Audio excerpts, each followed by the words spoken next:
சட்டப்பேரவையில் என்னதான்ப்பா நடக்குதுன்ட்டு கூட்டம் கூட்டமாக ஃபேமிலியோடு உட்காந்து பார்க்க ஆரம்பிச்சிட்டாங்க. ஸோ மாற்றம் இங்கேருந்தே ஆரம்பிச்சிருக்கு. மக்கள் எல்லாருமே பார்க்க ஆரம்பிச்சது தான் டிவிகே ஆட்சியோடைய முதல் மாற்றம் அப்படின்னே சொல்லலாம். அரசியல் அப்படின்னாலே சாக்கடைன்ற ஒரு எண்ணத்தோடு இருந்த மக்களுடைய பார்வையே மாற்ற வச்சிருக்கு. ஸோ உண்மையாலே இது ஒரு நல்ல மாற்றம். சட்டப்பேரவைனா என்ன, அதில் இப்படிலாம் பேசுவாங்க, இதெல்லாம் பேசுவாங்க, இதெல்லாம் நடக்கும்ன்றத பார்க்க வச்சுருக்காங்க. ஸோ தொடர்ந்து லைவும் போயிட்டு இருந்தது. உண்மையாலே இது ஒரு நல்ல மாற்றம் தான். இங்கேருந்து மாற்றத்தை ஆரம்பித்தாதான் எல்லா பக்கத்துலேயுமே ஒவ்வொரு மாற்றங்களாக கொண்டு வர முடியும். அந்த வகையில் அங்கே இருந்த மினிஸ்டர்ஸ், எம்எல்ஏ, குறிப்பாக சபாநாயகர் தான் அங்கே கதாநாயகராகவே மாறிட்டார். ஏன்னா அந்த அளவுக்கு ரெண்டு பக்கமும் ரொம்ப பேலன்சிங்காக கொண்டு போனார். உண்மையாலே அவரை பற்றி நிறைய பேர் தெரிஞ்சுக்கணும் அப்படின்னு ஆர்வம் வந்துடுச்சு. ஸோ அவரை பற்றி தெரிஞ்சுக்கணும்னு நினச்சிங்கன்னா அதை கமெண்ட் பாக்ஸில் கமெண்ட் பண்ணுங்கள். நம்ம அடுத்த வீடியோவாக அதுவே பார்க்கலாம். விஜய் சார் எப்பவும் போல் குட்டி ஸ்டோரி படங்களுடைய அந்த ஆடியோ லான்ச்சில் நம்ம கேள்விப்பட்டிருக்கோம். ஆனால் ஃபர்ஸ்ட் டைமாக இந்த சட்டப்பேரவையுடைய முடிவில் அவர் சொல்லியிருந்தார். இந்த குட்டி ஸ்டோரி தான் இப்போ அவருடைய வாழ்க்கைக்கே திருப்பி போடுற வகையில் தான் அமைஞ்சிருக்கு. ஏன்னா பல பேரும் அந்த குட்டி ஸ்டோரியை உங்களுக்கே இந்த ஸ்டோரி பொருந்தோம் அப்படின்ட்டு வன்மத்தை கக்கிட்டு வராங்க. ஸோ என்ன குட்டி ஸ்டோரி அப்படின்னு பார்த்தீங்கன்னா, ஒரு அப்பா மகன் இவங்க ரெண்டு பேரும் ஒரு இடத்துல இருக்காங்க. ஸோ அப்பாவை காணோன்ட்டு மகன் தேட ஆரம்பிக்கிறாரு. எங்கப்பா அப்பாவை காணோம் அப்படின்ட்டு. அவர் எதை மென்ஷன் பண்ணி சொல்லியிருக்காருன்னா, முன்னாள் சிஎம்மான ஸ்டாலின் அவர்கள் சட்டப்பேரவையில் இல்லை, மகன் மட்டும்தான் இருக்கார். அதை தான் அவர் மென்ஷன் பண்ணி சொல்லியிருக்காரு. அது எப்படி அவமானப்படுத்தலாம் அப்படின்ற மாதிரி திமுக, அதாவது எதிர்கட்சி, இதை திருப்பி கேள்வி கேட்டிருக்காங்க. இது வரைக்கும் ஓகே, சரி, கட்சி ரீதியாக அவர் ஒரு குட்டி ஸ்டோரி சொன்னார், அதுக்கு எதிர்கட்சியாக இவங்க பதிலடி கொடுத்தாங்கன்னு சொல்லலாம். அதை தாண்டி உதயநிதி அவர்களும் தேவையில்லாத வார்த்தைகளை விட்டுருக்காரு. அது இப்போது விஜய் சாருடைய ரசிகர்களுக்கும் அண்டு இப்போ சிஎம்மாக வந்ததுக்கப்புறம் மக்கள் நிறைய பேரும் அவரை ரசிக்க ஆரம்பிச்சிருக்காங்க. அவங்களுக்குமே சில பல விமர்சனங்களை எதிர்கட்சி மேலே வைக்கிறதுக்கும் குறிப்பாக உதயநிதியையும் சம கேள்விகள் கேட்டுட்டு வராங்க.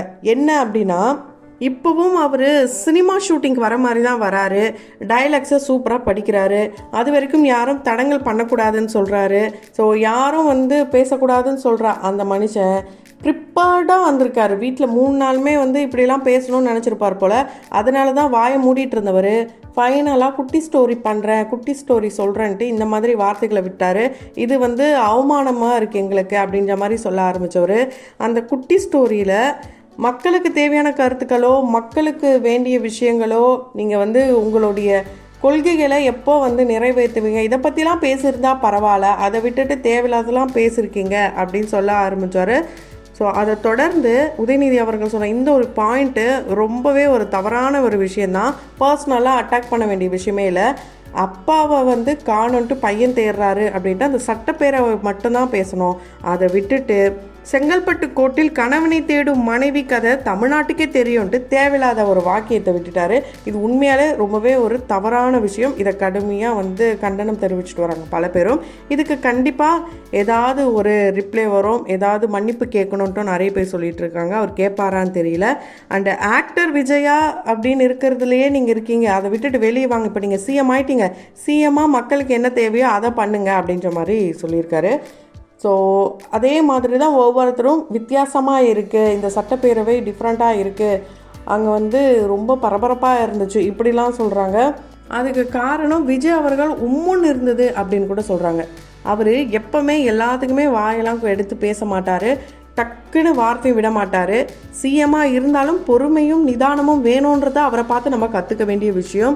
ஏன் அப்படின்னா எல்லாத்துக்குமே நம்ம பதிலடி கொடுத்துக்கிட்டே இருக்கணும்னு அவசியமும் கிடையாது. நம்மளுடைய செயல் தான் பேசணுன்ட்டு அவர் முடிவு பண்ணி இப்போ அந்த செயலில் தான் போயிட்டுருக்கு. இன்றைக்கி கூட ஒரு முக்கியமான பணி நியமனம் இந்த விழா தான் நடந்துகிட்ருக்கு. இதில் கர்ப்பிணி பெண்ணுக்கு அவர் முதல் பணி நியமனம் ஆணை கொடுக்கறதுக்கு டைரக்ட் கீழே இறங்கி அவரே கொடுத்துருக்காரு. உண்மையாலே அது ரொம்ப பெரிய விஷயம். இது வரைக்கும் யாரும் எந்த ஒரு சிஎமும் பண்ணாத ஒரு விஷயங்களை இவர் பண்ணிட்டு வராரு. அது வரைக்கும் நம்ம நல்ல விஷயங்களை மட்டுமே எடுத்துக்கிட்டால் தப்பான விஷயங்களை இது சுட்டி காட்டலாம். அது எந்த ஒரு தவறும் இல்லை. ஏன்னா மக்கள் நல்லது செய்வாங்கன்னு நினச்சி தான் ஓட்டு போட்டிருக்கீங்க. அதனால் மக்கள் கேள்விகளை கேட்குறதுல எந்த ஒரு தயக்கமோ பயமோ எதுவுமே வேண்டாம். டைரெக்டாக விஜய் அவர்களை அவர் இந்த மாதிரி செய்யணும், அந்த மாதிரி செய்யணும், கோரிக்கைகளாகவும் கேள்விகள் கேட்கலாம். ஸோ எல்லா உரிமையும் மக்களுக்கு இருக்குது. கண்டிப்பாக மக்கள் இதை பார்த்துப்பாங்க. அதை விட்டுட்டு தேவையில்லாமல் எதிர்க்கட்சி தலைவரான உதயநிதி அவர்கள் தன்னுடைய மனைவி, அதாவது விஜய் சாரோடைய மனைவியை பற்றிலாம் இழுத்தது வந்து ரொம்ப தவறான விஷயம். அதுவும் அப்பாவை காணும் தேடும் பிள்ளைகள்ன்ட்டு சஞ்சயும் அவங்களுடைய மகள் திவ்யாவும் தான் தேடிட்டு இருக்காங்க, இப்படிலாம் வந்து சொல்லிட்டு இருக்காங்க. ஸோ இதெல்லாம் தேவையில்லாத ஒரு கண்டென்ட் அப்படின்ற மாதிரி தான் இருந்தது உதயநிதி அவர்கள் பேசும்போது. உடனே வந்து இதை பார்க்குறவங்க நீங்கள் வந்து இவருக்கு சப்போர்ட்டா அப்படிலாம் கேட்காதீங்க. நம்ம இந்த சேனலை பொறுத்த வரைக்கும் யாருக்கும் சப்போர்ட் கிடையாது. எது உண்மை, எது நீதி, எது நேர்மையோ அது மட்டும்தான் நம்ம இங்கே எடுத்து பேசிகிட்டு இருக்கோம். அதே மாதிரி விஜய் சாரோடைய பிறந்தநாளுக்கு சர்ப்ரைஸ் நிறைய காத்துட்ருக்கோம் அப்படின்னு எதிர்பார்த்த நிலையில் த்ரிஷா நம்ம எல்லாருக்கும் ஷாக்கை கொடுத்துட்டாங்க. அவர் கூட கேக் கட்டிங் மாதிரி ஒரு ஃபோட்டோவை நைட்டு போட்டிருந்தாங்க. அந்த ஒரு ஃபோட்டோ தான் இப்போ பேசும் பொருளாக மாறி இருக்குது. இதை பார்த்துட்டு நிறைய பேர் வந்து விஷஸ் சொன்னாலும் ஒரு சிலர் வந்து இது ஏஐ அப்படின்னு சொல்கிறாங்க. அதில் குறிப்பாக சுசித்ரா என்ன சொல்கிறாங்கன்னா, இது பக்காவான ஏஐ, இதில் வந்து பர்த்டே போஸ்ட்டில் 10x நெருக்கம் வந்து ரொம்ப கூடியிருக்கு, ரொம்ப நல்லாவே தெரியுது, அனைத்தையும் மதிப்புடையதாக மாற்றியவருக்கு என்னுடைய பிறந்தநாள் வாழ்த்துக்கள் அப்படின்னு அவங்க மென்ஷன் பண்ணியிருந்தாங்க.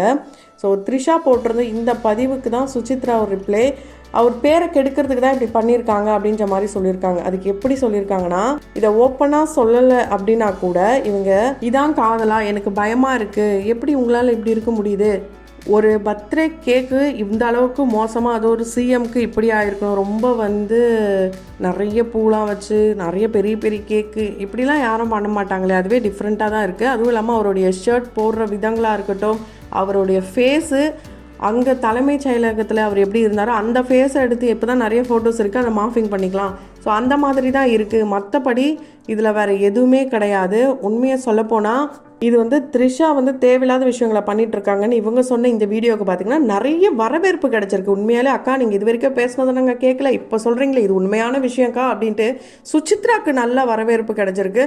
இதை கொஞ்சம் சிந்திச்சு பார்க்கணும். ஏன்னா இந்த ஒரு ஃபோட்டோவை அப்படியே இன்னொரு பக்கம் ஏஐயில் எப்படி மாற்றிருக்காங்கன்னா, விஜய் சாரோடைய ஃபேமிலி, சங்கீதா, அவருடைய மகன் சஞ்சய், இவங்கெல்லாம் வர மாதிரியும் கேக் கட் பண்ணி ஊட்டுற மாதிரியும் இருக்குது. உண்மையிலே அந்த வீடியோ பார்க்குறதுக்கு ரொம்ப க்யூட்டாகவே இருக்குது. உண்மையிலே இது நிஜத்தில் நடக்கணும் அப்படின்ட்டு பல பேருடைய ஆசை எண்ணமாகவும் இருக்குது. இது வந்து தேவையில்லாமல் அவதூறு பரப்புகிறாங்கன்ற பட்சத்தை அது யாராக இருந்தாலும், குறிப்பாக இவர் சிஎம் அப்படின்றதுனால இவருக்கு எந்த ஒரு அவதூறும் வந்து வரக்கூடாது. அதுவும் பர்சனல் லைஃப்பில் அது அவர் பார்த்துக்க போகிறாரு. அது ஏஐயில் கொடுக்குறோம், இப்படி பண்ணுறோம் அப்படி பண்ணுறோன்ட்டு தேவையில்லாத விஷயங்களை சில பேர் தேவையில்லாமல் பண்ணுறாங்க.